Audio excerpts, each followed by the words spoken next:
ലോകത്ത് police ചമയുന്ന American സാമ്രാജ്യത്തിനെതിരെ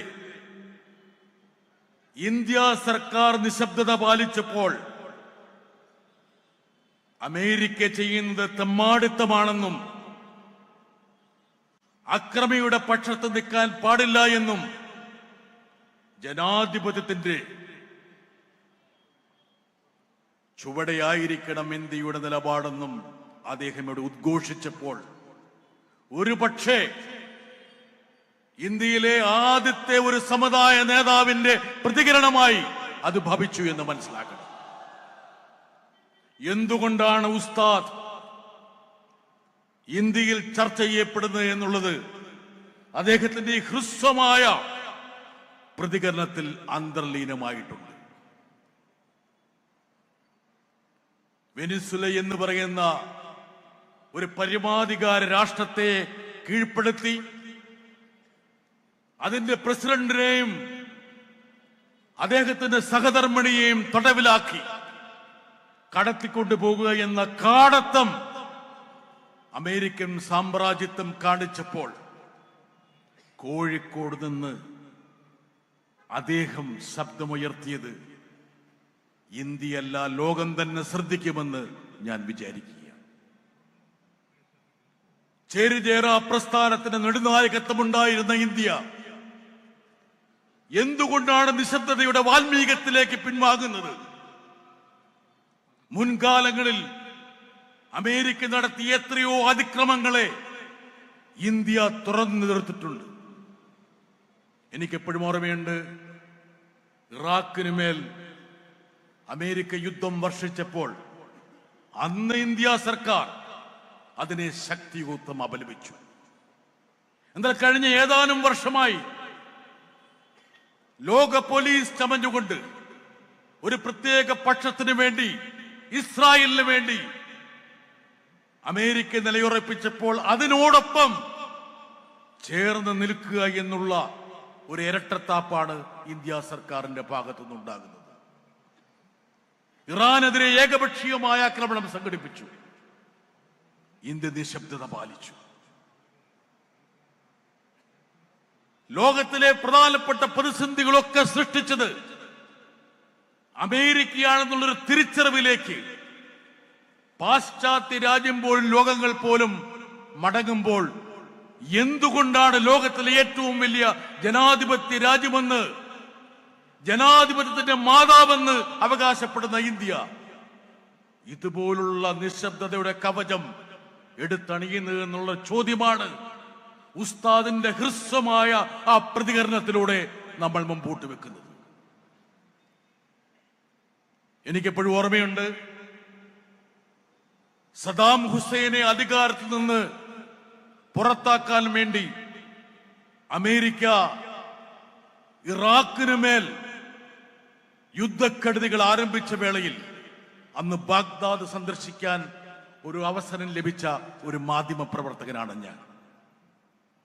അന്ന് America ഇറാഖിൽ കാട്ടിക്കൂട്ടിയ നിഷ്ഠൂരമായ ചെയ്തികളെ നേരിട്ട് കണ്ട് ബോധ്യപ്പെട്ട ഒരു എളിയ പത്രപ്രവർത്തകൻ എന്ന നിലയിൽ ഇന്നും എന്റെ മനസ്സിൽ പതിഞ്ഞു കിടക്കുന്ന ദൃശ്യങ്ങളുണ്ട്. ഒരുപക്ഷെ ഇവിടെ കൂടിയിരിക്കുന്ന ഈ മഹാസമുദ്രം അത് കേൾക്കണമെന്ന് എനിക്കൊരു ആഗ്രഹവുമുണ്ട്. ബാഗ്ദാദിന്റെ ഹൃദയഭാഗത്തുള്ള അൽ അമീറിയ എന്നുള്ള ഒരു ഷെൽട്ടർ ബോംബ് വർഷിക്കുമ്പോൾ സാധാരണക്കാരായ ജനങ്ങൾക്ക് അഭയം പ്രാപിക്കാൻ വേണ്ടി ഐക്യരാഷ്ട്രസഭ അംഗീകരിച്ചിരുന്ന ഒരു ബങ്കറായിരുന്നു. ബോംബിന് മുന്നറിയിപ്പ് നൽകിക്കൊണ്ട് അലാറം മുഴങ്ങിയപ്പോൾ 407 പേർ ആ ബങ്കറിൽ രാത്രി അഭയം തേടി. അതിൽ തൊട്ട് ദിവസം തലേന്ന് വിവാഹം കഴിച്ചവരുമുണ്ടായിരുന്നു. അമേരിക്ക ഈ ബങ്കറിന്റെ കിളിവാതിലൂടെ ലേസർ ബോംബുകൾ ബങ്കറിലേക്ക് കടത്തിവിട്ടു. നിങ്ങളൊന്ന് ചിന്തിക്കുക, ആ ബങ്കറിലുള്ള ആൾക്കാർ ആ ലേസർ ബോംബിന്റെ സ്ഫോടനത്തിൽ ഉരുകി മരിച്ചു. ഞങ്ങൾ ചെന്നപ്പോൾ ബങ്കറിന്റെ ഭിത്തിയിലേക്ക് വിവാഹ വസ്ത്രത്തോടെ ഉരുകിച്ചേർന്ന മനുഷ്യന്മാരെ ഞങ്ങൾക്ക് കാണാൻ കഴിഞ്ഞു.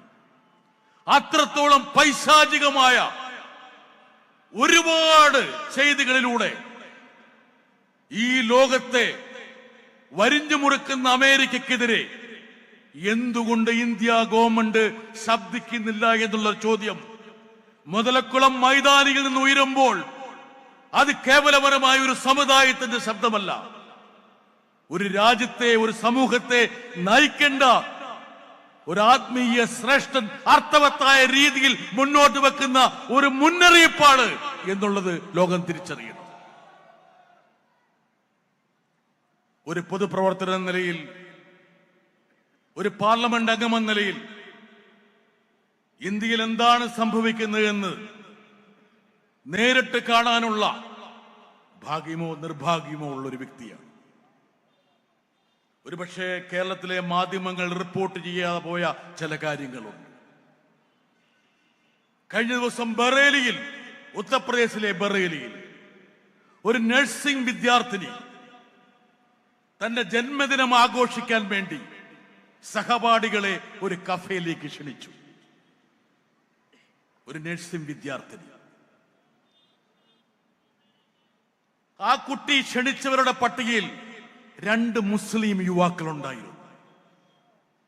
ഒരു ഹിന്ദു പെൺകുട്ടി തന്റെ ജന്മദിനം ആഘോഷിക്കാൻ വേണ്ടി വിളിച്ചവരിൽ 2 മുസ്ലിം ചെറുപ്പക്കാർ ഉണ്ടെന്ന ഒരു കാരണത്താൽ വർഗീയ തിമിരം പൂണ്ട കാബാലികർ ആ കഫയിലേക്ക് ഇരച്ചു കയറി ആ കഫയെ അടിച്ചു തകർത്തു.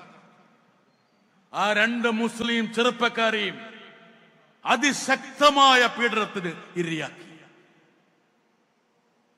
ബറേലിയിൽ പോയ മാധ്യമപ്രവർത്തകരോട് വിധിപ്പിക്കൊണ്ട് ആ ഹിന്ദു പെൺകുട്ടി പറഞ്ഞു, എന്റെ സുഹൃത്തുക്കളെ തിരഞ്ഞെടുക്കുമ്പോൾ ഞാനിനി മതം നോക്കണോ? ആ പ്രാകൃതമായ, പ്രാചീനമായ ആ കാലഘട്ടത്തിലേക്ക് ഈ ആധുനിക യുഗത്തിൽ നമ്മൾ മടങ്ങേണ്ടി വരുമോ എന്ന പെൺകുട്ടി വിധിപ്പിക്കൊണ്ട് മാധ്യമപ്രവർത്തകരോട് ചോദിച്ചു. ഒരുപക്ഷെ മതത്തിന്റെയും ജാതിയുടെയും കള്ളുകളിലേക്ക് കേരളത്തിലെ ജനത പോലും ഒതുങ്ങാൻ പാടില്ല എന്ന നിശ്ചയദാർഢ്യത്തോടെയാണ് മനുഷ്യർക്കൊപ്പം എന്നുള്ള ഈ മുദ്രാവാക്യം മുഴക്കിക്കൊണ്ട് ഇന്ത്യയുടെ ഗ്രാൻഡ് മുഫ്തിയായ ഉസ്താദ് ഈ കേരള പര്യടനം നടത്തുന്നത്. അതിനർത്ഥം കേരളം തീർത്തും സുരക്ഷിതമാണെന്നല്ല. വർഗീയതയുടെ, വിഭജനത്തിന്റെ ഒരുപാട് പരുന്തുകൾ നമ്മുടെ അന്തരീക്ഷത്തിൽ റാഗിപ്പറക്കുന്നുണ്ട്. നമ്മൾ നെഞ്ചോട് ചേർത്ത് പിടിക്കുന്ന സാഹോദര്യത്തിന്റെ, മതമൈത്രിയുടെ മൂല്യങ്ങളെ സംരക്ഷിക്കണമെങ്കിൽ ഉസ്താദിനെ പോലുള്ള ആൾക്കാർ മുമ്പോട്ട് വെക്കുന്ന മുദ്രാവാക്യങ്ങൾക്ക് പതാകയേന്താൻ ഇനിയും 10,000 ഈ സംസ്ഥാനത്ത് വേണമെന്നുള്ളത് നിങ്ങളെ ഞാൻ ഓർമ്മിപ്പിക്കുകയാണ്. കഴിഞ്ഞ ദിവസം റായ്പൂരിൽ, ഇതുവരെ പക്ഷേ കേരളത്തിലെ മാധ്യമങ്ങൾ റിപ്പോർട്ട് ചെയ്യാത്തൊരു കാര്യമാണ്. ഇവിടെ മാധ്യമ പ്രവർത്തകർ ഇരിക്കുന്നുണ്ട്, അതുകൊണ്ട് അവരും കൂടെ കേൾക്കാൻ വേണ്ടി പറയുകയാണ്. ക്രിസ്മസ് ദിവസം ഛത്തീസ്ഗഡില് ക്രിസ്മസ് ദേവാലയങ്ങളും ക്രിസ്മസ് പാപ്പയും നക്ഷത്രങ്ങളൊക്കെ അടിച്ചു തകർക്കപ്പെട്ടു.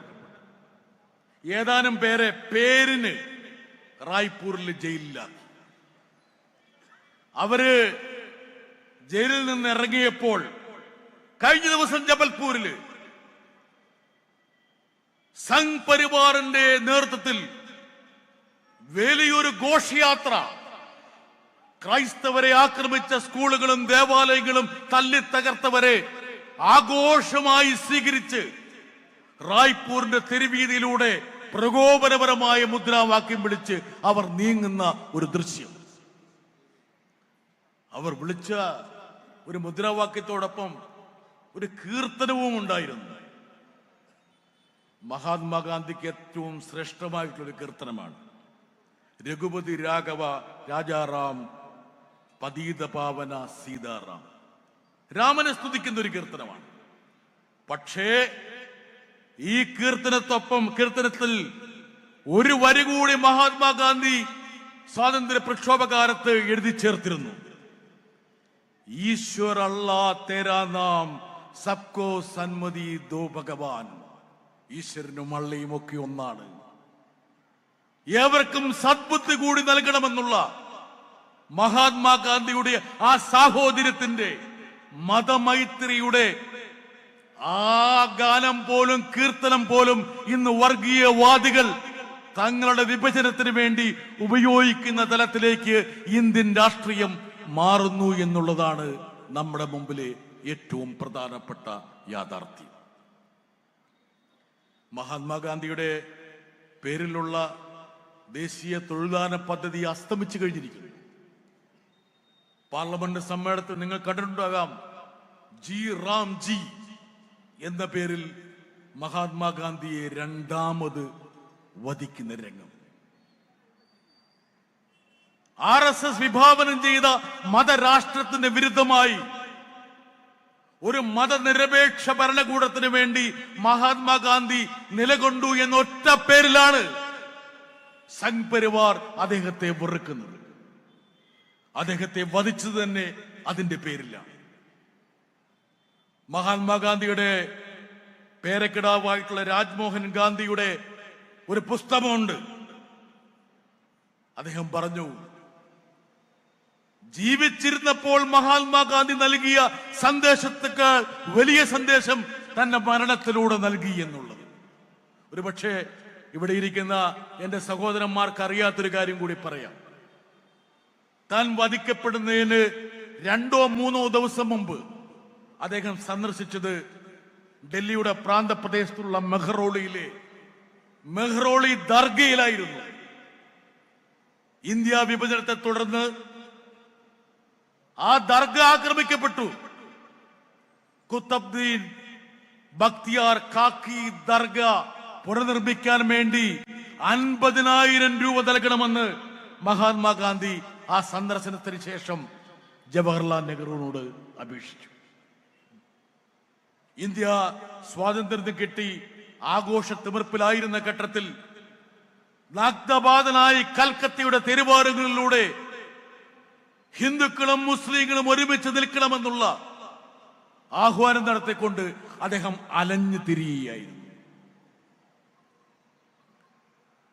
ഇന്ത്യയുടെ ദുരന്തത്തിന് വഴിവെച്ച ഒരുപാട് കലാപങ്ങൾ നേരിട്ട് കണ്ട ഒരു എളിയ മാധ്യമ പ്രവർത്തകനാണ്. ഇപ്പോഴും ഇന്ത്യയെക്കുറിച്ച് ചർച്ച ചെയ്യുന്ന സമയത്ത് എന്റെ മനസ്സിലേക്ക് വരുന്നത് 992 ഡിസംബർ 6 500 വർഷക്കാലം ഇന്ത്യയുടെ മതനിരപേക്ഷതയുടെ പ്രതീകമായി തലയുയർത്തി നിന്ന ബാബറി മസ്ജിദിന്റെ താഴികക്കുടങ്ങൾ ധൂളികളായി അന്തരീക്ഷത്തിൽ ലയിക്കുന്ന ഒരു രംഗമാണ്. അന്ന് ബഹുമാനരായ സായിമാരെ ഞാൻ എഴുതിയ ഒരു വരിയുണ്ട്. ഫൈസാബാദിൽ നിന്ന് അയോധ്യയിലേക്ക് പുലർച്ചെ ഞങ്ങളെ പോലുള്ള മാധ്യമ പ്രവർത്തകർ യാത്ര ചെയ്തപ്പോൾ അത് മതനിരപേക്ഷ ഭാരതത്തിന്റെ ചരമക്കുറിപ്പ് എഴുതാൻ വേണ്ടിയുള്ള ഒരു യാത്രയായിരിക്കുമെന്ന് ഞങ്ങളാരും നനച്ചിരുന്നില്ല എന്ന്. ഇന്ത്യ ഇരുണ്ട യുഗത്തിലേക്ക് പ്രവേശിക്കുന്നു എന്ന് ഞങ്ങളെ പോലുള്ള മാധ്യമ പ്രവർത്തകർ എഴുതി. ഇന്ന് എവിടേക്കാണ് ഇന്ത്യ എത്തിയിരിക്കുന്നത്? മണിപ്പൂർ കത്തിക്കൊണ്ടിരിക്കുമ്പോൾ പ്രധാനമന്ത്രി അവിടേക്കൊന്നും പോയില്ല.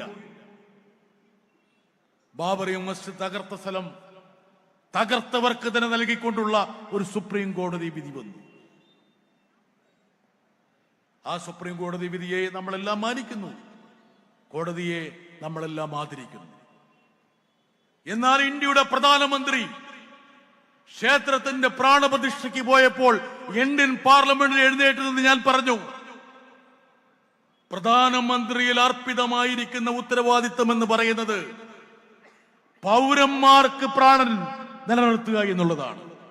ദൈവങ്ങൾക്ക് പ്രാണൻ കൊടുക്കേണ്ട ഒരു ദൗത്യവും പ്രധാനമന്ത്രിയിൽ ഭരണഘടന അനുശാസിക്കുന്നില്ല. കാശ്മീരിലും മണിപ്പൂരിലും എന്തിനേറെ ഉത്തർപ്രദേശിലും ഉത്തരേന്ത്യയിലും ന്യൂനപക്ഷങ്ങളുടെ നെഞ്ചിലൂടെ ബുൾഡോസറുകൾ കടന്നു പോകുമ്പോൾ അതിനെതിരെ കമാതൊരു വാക്കുതിരിക്കാതെ ദൈവങ്ങൾക്ക് പ്രാണൻ കൊടുക്കാൻ പോകുന്നത് പ്രധാനമന്ത്രിയിൽ അർപ്പിതമായിരിക്കുന്ന ദൗത്യമല്ല എന്നും പ്രധാനമന്ത്രി ഉൾപ്പെടെയുള്ള ആൾക്കാർ വിളിക്കുന്ന രാമൻ എന്നത് യഥാർത്ഥത്തിൽ അവരുടെ രാമനല്ല എന്നും രാമൻ എന്ന് പറയുന്നത് സ്നേഹത്തിന്റെയും അനുതാപത്തിന്റെയും സൗഹാർദ്ദത്തിന്റെയും സാഹോദര്യത്തിന്റെയും മഹാത്മാഗാന്ധിയുടെ രാമനാണെന്നും ഞാൻ പാർലമെന്റിൽ എഴുന്നേറ്റ് പ്രസംഗിച്ചു. ഒരുപക്ഷെ ജോൺ ബ്രിട്ടാസ് എന്നുള്ള ഒരു സാധാരണക്കാരനായ ഒരു പൊതുപ്രവർത്തകന് അങ്ങനെ സംസാരിക്കാൻ വേണ്ടി ഒരു തന്റേടവും ആർജവും കിട്ടിയത് ഉസ്താദിനെ പോലുള്ള ആൾക്കാർ ഉഴുതു മറിച്ച മതനിരപേക്ഷതയുടെ ഈ കേരള ഭൂമിയാണെന്ന് എനിക്ക് തന്റെ ഇടത്തോടുകൂടി പറയാൻ പറ്റും. ഈ കേരളം എനിക്ക് നൽകിയിരിക്കുന്ന ദിശാബോധവും നിശ്ചയദാർഢ്യവുമാണ്. ഒരുപക്ഷെ പാർലമെന്റിൽ എഴുന്നേറ്റ് നിന്ന് പിന്നോക്കക്കാർക്കും ന്യൂനപക്ഷങ്ങൾക്കും ദളിതർക്കും വേണ്ടി സംസാരിക്കാൻ എനിക്ക് കരുത്ത് പകരുന്നത്. ഈ ബുൾഡോസർ എന്ന് പറയുമ്പോൾ അതിപ്പോൾ ഉത്തരേന്ത്യയിൽ മാത്രമാണെന്ന് നിങ്ങൾ ധരിക്കണ്ട. റഹീം സാഹിബ്, നമ്മുടെ അയൽ സംസ്ഥാനമായിട്ടുള്ള കർണാടകയിലേക്ക് എത്തിയിട്ടില്ലേ ബുൾഡോസർ? ഇല്ലേ? ബാംഗ്ലൂരില് ഡിസംബറിന്റെ ശൈത്യത്തിൽ പുലർവേളയിൽ ഒരു മുന്നറിയിപ്പും നൽകാതെ 200 ഭവനങ്ങളെ ഉഴുതുമറിച്ചുകൊണ്ട് ബുൾഡോസർ കടന്നുപോയി.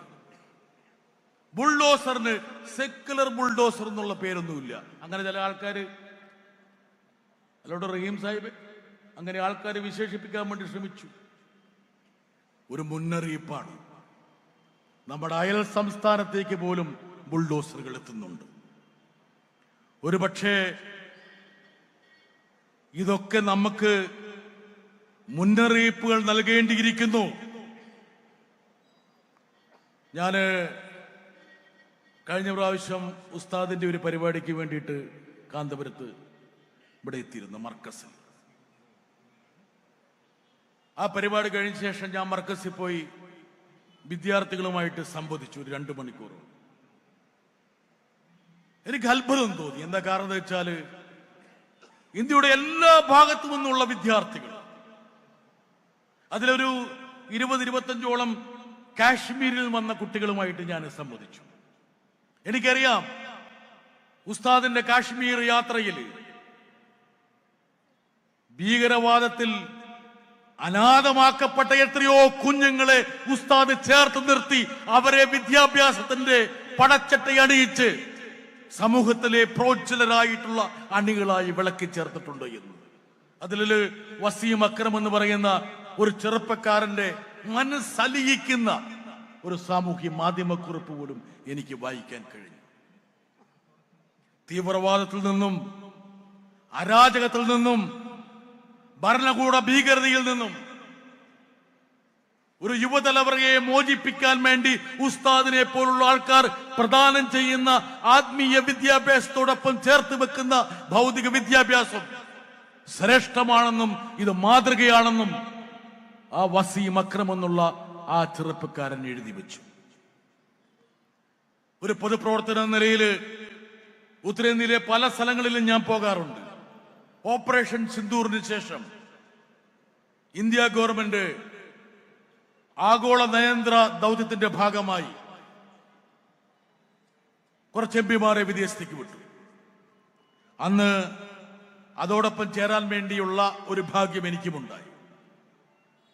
ഞാൻ പോയത് Japan, Korea, Indonesia, Malaysia, Singapore എന്നീ രാജ്യങ്ങളിലായി.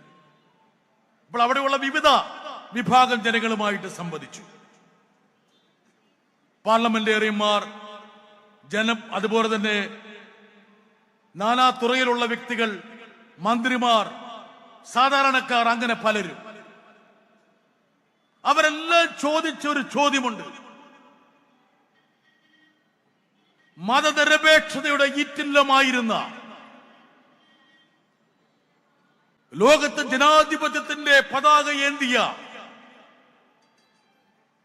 ദീപം തെളിച്ച ജവഹർലാൽ നെഹ്റുവിനെ പോലുള്ള ആൾക്കാരുടെ ഇന്ത്യ എന്നുള്ള കർമ്മഭൂമി, അവിടെ എന്തുകൊണ്ടാണ് ന്യൂനപക്ഷങ്ങൾ പീഡിപ്പിക്കപ്പെടുന്നത്? എന്തുകൊണ്ട് നിങ്ങൾക്ക് സാഹോദര്യത്തിന്റെ തലത്തിലേക്ക് മാറാൻ കഴിയുന്നില്ല? ഇന്ത്യയിൽ നിന്ന് ഞങ്ങൾ പ്രതീക്ഷിക്കുന്നത് മതമൈത്രിയുടെ ഏറ്റവും പ്രധാനപ്പെട്ട ഉദാത്തമായ തലമാണ് എന്ന് അവരെല്ലാം പറഞ്ഞു. ഞങ്ങൾ തിരിച്ചു വന്ന് വിദേശകാര്യമന്ത്രിയെ കണ്ടു. വിദേശകാര്യമന്ത്രിയെ കണ്ടപ്പോൾ ഞാൻ പറഞ്ഞു, ബഹുമാനപ്പെട്ട മന്ത്രി, എനിക്ക് ചില കാര്യങ്ങൾ പറയാനുണ്ട്. അദ്ദേഹം പറഞ്ഞു, പറയൂ. ഞങ്ങൾ 6 പേര് 7 പേര് മാത്രമേ ഉള്ളൂ. അദ്ദേഹത്തോട് ഞാൻ പറഞ്ഞു, ഇന്ത്യ എന്നുള്ള രാജ്യത്തിന്റെ കീർത്തി, സൽപ്പേര് ആഗോളതലത്തിൽ സംരക്ഷിക്കപ്പെടണമെങ്കിൽ ഇന്ത്യയിലെ ന്യൂനപക്ഷങ്ങൾ സുരക്ഷിതരായിരിക്കണം. ഇവിടെ ഒരു ബുൾഡോസർ ഒരു മുസ്ലിം സഹോദരന്റെ വീട്ടിൽ കയറി ഇറങ്ങുമ്പോൾ അത് ഇന്ത്യ എന്നുള്ള രാജ്യത്തിന്റെ സൽപ്പേരിന് കളങ്കം ചാർത്തുന്നു എന്നുള്ള കാര്യം വിദേശകാര്യ മന്ത്രിയായ നിങ്ങൾ തിരിച്ചറിയണമെന്ന്. എനിക്കിപ്പോഴും ഓർമ്മയുണ്ട്, മലയാളികളായിട്ടുള്ള 2 കന്യാസ്ത്രീകളെ അകാരണമായി UAPA പോലുള്ള കിരാത വകുപ്പുകൾ, വ്യവസ്ഥകൾ ചുമത്തി ഛത്തീസ്ഗഡിലെ ദുർഗ് ജയിലിൽ അടച്ചപ്പോൾ ഞങ്ങൾ ഏതാനും MP-മാരോടെ പോയി. അതിനുശേഷം തിരിച്ച് പാർലമെന്റ് വന്ന ശേഷം ഞാൻ BJP ബെഞ്ചുകളെ നോക്കി ചോദിച്ചൊരു കാര്യമുണ്ട്, മന്ത്രിമാരെ നോക്കി കാണിച്ചൊരു കാര്യമുണ്ട്. നിങ്ങളൊക്കെ പലരും പഠിച്ചത് ക്രൈസ്തവ സ്കൂളിലാണ്. JP നഡ്ഡ, ജയശങ്കർ, നിർമ്മല സീതാരാമൻ, പീയൂഷ് ഗോയൽ, ഭരണപക്ഷത്തിരിക്കുന്ന ഈ മന്ത്രിമാരിൽ ബഹുഭൂരിപക്ഷം ആൾക്കാരുടെയും കുഞ്ഞുങ്ങൾ, പേരക്കിടാങ്ങൾ പഠിച്ചത് ക്രൈസ്തവ സ്കൂളുകളിലോ ന്യൂനപക്ഷ സ്കൂളുകളിലോ ആണ്. അവരെ ആരെങ്കിലും മതപരിവർത്തനം നടത്തിയോ? ഇന്ത്യയിൽ 20 കോടിയോളം മുസ്ലിങ്ങളുണ്ട്. ഇന്തോനേഷ്യ കഴിഞ്ഞാൽ ഏറ്റവും കൂടുതൽ മുസ്ലിങ്ങളുള്ള ഒരു രാജ്യം ഇന്ത്യയാണ്. പക്ഷേ 20 കോടി വരുന്ന ഇന്ത്യൻ മുസ്ലിങ്ങൾക്ക് ഇന്ത്യയുടെ അധികാര ശ്രേണിയിൽ എന്താണ് പ്രാതിനിധ്യം എന്നുള്ള കാര്യം നമ്മൾ ഇടയ്ക്ക് അവരെ ഓർമ്മപ്പെടുത്തണം. ഇന്ത്യൻ ക്യാബിനറ്റ്, മന്ത്രിസഭ പേരിനൊരു മുസ്ലിമിനെ പോലും ചേർക്കാൻ ഈ സർക്കാർ തയ്യാറായിട്ടുണ്ട്. ഇനി മറ്റു മേഖലകളൊക്കെ പരിശോധിക്കാം. ജുഡീഷ്യറി, ബ്യൂറോക്രസി, അങ്ങനെ ഇന്ത്യ എന്നുള്ള ഈ മഹാരാജ്യത്തെ മുന്നോട്ട് നയിക്കുന്ന ഭരണയന്ത്രത്തിന്റെ വ്യത്യസ്ത തലങ്ങളും പ്രതലങ്ങളും പരിശോധിച്ചാൽ അവിടെയൊക്കെ പ്രാതിനിധ്യം എന്നുള്ളത് എന്താണ് എന്ന് പരിശോധിക്കേണ്ട ഒരു സമയമാണ്. ഞാൻ അവരോട് പറയുന്ന ഒരു കാര്യമുണ്ട്. കേരളം എന്നുള്ള ഒരു കൊച്ചു സംസ്ഥാനമുണ്ട്. നിങ്ങൾ കേരളത്തെ അപകീർത്തിപ്പെടുത്താൻ വേണ്ടി കേരള സ്റ്റോറി പോലുള്ള സിനിമകളുമായിട്ട്, സെപ്റ്റിക് ടാങ്കിൽ ഇടേണ്ട സിനിമയാണ്. സെപ്റ്റിക് ടാങ്കിൽ 33,000 പേരെ മതം മാറ്റി മുസ്ലിങ്ങളാക്കി സിറിയയിൽ അയക്കിച്ചു എന്ന് പറഞ്ഞ് ഒരു സിനിമയെടുത്തപ്പോൾ ആ സിനിമയുടെ ബ്രാൻഡ് അംബാസഡറായി ഇന്ത്യയുടെ പ്രധാനമന്ത്രി അവതരിച്ചു എന്നുള്ള കാര്യം കൂടി മറക്കരുത്. നിങ്ങൾ കേരളത്തെ അപമാനിക്കാൻ വേണ്ടി എത്ര കണ്ട് ശ്രമിച്ചാലും കേരളത്തിന്റെ സാഹോദര്യവും മതമൈത്രിയും ഞങ്ങൾ കണ്ണിലെ കൃഷ്ണമണി പോലെ കാത്തു സംരക്ഷിക്കും. നിങ്ങൾ കേരളത്തെ വിഭജിക്കാൻ വേണ്ടി കേക്കുമായി അരമനകൾ കയറിയിറങ്ങിയാലും ഞങ്ങൾ അതിൽ പതറില്ല എന്ന് പറയാനുള്ള എന്റെ മനസ്സിൽ ഏറ്റവും പ്രധാനപ്പെട്ട കാരണങ്ങളിൽ ഒന്ന് എന്ന് പറയുന്നത് മനുഷ്യർക്കൊപ്പം നടക്കുന്ന ഇതുപോലുള്ള ആത്മീയ വര്യന്മാരാണ്. ജാതിയുടെയും മതത്തിന്റെയും അതിർവരമ്പുകൾക്കതീതമായി സാഹോദര്യത്തിന്റെ മാനവികതയുടെ ഒരു പ്രതലം നെയ്തെടുക്കുന്ന കേരളത്തിലെ പ്രബുദ്ധരായിട്ടുള്ള സാമൂഹ്യ ആത്മീയ നേതാക്കളുടെ സാന്നിധ്യം നമുക്ക് ചൈതന്യമേകുന്നുണ്ട് എന്നുള്ള കാര്യം മറക്കരുത്. ഇവിടെ ഇനിയും ഒരുപാട് പേർ പ്രസംഗിക്കാനുണ്ട്. പക്ഷേ ഞാൻ എൻ്റെ ഉദ്ഘാടന പ്രസംഗം അവസാനിപ്പിക്കുമ്പോൾ ഒരു കാര്യം പറയാം. എന്തായാലും എന്നെ ഇവിടെ വിളിച്ചപ്പോൾ ഞാനൊരു CPM-ന്റെ MP എന്നുള്ള ആ ഒരു ലേബലും കൂടി കണക്കിലെടുത്തായിരിക്കില്ലേ? അങ്ങനെ ആയിരിക്കില്ലേ? ആയിരിക്കും. ഒരു കാര്യം ഞാൻ പറയാം. ഞങ്ങൾ പാർലമെന്റില് ചെറിയൊരു ന്യൂനപക്ഷമായിരിക്കും. പക്ഷേ ന്യൂനപക്ഷങ്ങളുടെയും പിന്നോക്കക്കാരുടെയും ദളിതരുടെയും പീഡിപ്പിക്കപ്പെടുന്നവരുടെയും ഉറച്ച ശബ്ദമായി അവസാന ശ്വാസം വരെ ഞങ്ങളെ പോലുള്ളവർ അവിടെ ഉണ്ടാകുമെന്നുള്ള ഒരു ഉറപ്പ് ഈ മുതലക്കുളത്തെ ഈ ജനാവലിക്ക് ഞാൻ നൽകുകയാണ്. കേരളത്തിലെ സാഹോദര്യവും മതമൈത്രിയും സംരക്ഷിക്കാനുള്ള ഏറ്റവും കരുത്തുള്ള പടച്ചട്ടയായി ഇടതുപക്ഷം എന്നും നിലകൊണ്ടിട്ടുണ്ട്, ഇന്നും നിലകൊള്ളുന്നു, നാളെയും ഞങ്ങൾ നിലകൊള്ളും എന്നുള്ള കാര്യം ഇവിടെ ഈ വേദിയിൽ വെച്ച് ഞാൻ പ്രഖ്യാപിക്കുകയാണ്. എന്തെങ്കിലും തരത്തിൽ നിങ്ങൾക്കൊരു സന്ദേഹമുണ്ടെങ്കിൽ ആ സന്ദേഹം മാറ്റിവെച്ചു. ഇനി ഇതൊക്കെ നിങ്ങളുടെ വോട്ട് മേടിക്കാൻ വേണ്ടി ജോൺ ബ്രിട്ടാസ് പറയുന്നതാണെന്ന് ചിന്തിക്കേണ്ട. നിങ്ങൾ വോട്ട് ചെയ്താലും ചെയ്തില്ലെങ്കിലും നിങ്ങളോടൊപ്പം നിലയുറപ്പിക്കുക എന്നുള്ളത് ഞങ്ങളുടെ ഏറ്റവും പ്രധാനപ്പെട്ട ദൗത്യങ്ങളിലൊന്നാണ്. സമർപ്പിതമായ ദൗത്യമാണ്. അതാരും ഞങ്ങളിൽ നിക്ഷേപിക്കുന്ന ഒരു ദൗത്യമല്ല. ഞങ്ങൾ നെഞ്ചോട് ചേർത്ത് പിടിക്കുന്ന ഏറ്റവും പ്രധാനപ്പെട്ട ഒരു ലക്ഷ്യമായിട്ടാണ് ഞങ്ങൾ ഇതിനെ കാണുന്നത്. ഇവിടെ നമ്മളെല്ലാം ഒന്നാണ് എന്ന് വിശ്വസിക്കുന്ന ഒരാളാണ്. ഈ ഒന്ന് എന്ന് പറയുന്നത് കേരളത്തിന്റെ നന്മയെ, കേരളം ആർജിച്ച മഹത്തരമായ ഈ പന്താവിനെ സംരക്ഷിക്കാനുള്ള ഒരു പടപ്പുറപ്പാടിലാണ് നമ്മളെല്ലാം. വിവേകാനന്ദ സ്വാമി കേരളം സന്ദർശിച്ചപ്പോൾ അദ്ദേഹം ഈ നാടിനെ വിശേഷിപ്പിച്ചത് ഭ്രാന്താലയമെന്നാണ്. ആ ഭ്രാന്താലയത്തിൽ നിന്ന് സാഹോദര്യത്തിന്റെ ഏറ്റവും പ്രധാനപ്പെട്ട വിളക്കുമാടമായി കേരളം മാറിയിട്ടുണ്ടെങ്കിൽ ആ ദീപത്തെ സംരക്ഷിക്കാനുള്ള ഉത്തരവാദിത്തം നിങ്ങളിലും എന്നിലും നിക്ഷിപ്തമായിരിക്കുന്നു എന്നുള്ള ഒരു ഓർമ്മപ്പെടുത്തൽ കൂടിയാണ് ഉസ്താദിന്റെ ഈ കേരള യാത്ര എന്നുകൂടി പറഞ്ഞുകൊണ്ട് ഈ മഹാറാലി ഔപചാരികമായി ഉദ്ഘാടനം ചെയ്യുന്നു. ഉസ്താദിന്റെ ദീപ്തമായിട്ടുള്ള ഈ യാത്ര കേരള സമൂഹത്തെ സ്ഫുടം ചെയ്തെടുക്കട്ടെ എന്ന് ആശംസിച്ചുകൊണ്ട് ഞാൻ എന്റെ വാക്കുകൾ നിർത്തുന്നു. നന്ദി, നമസ്കാരം.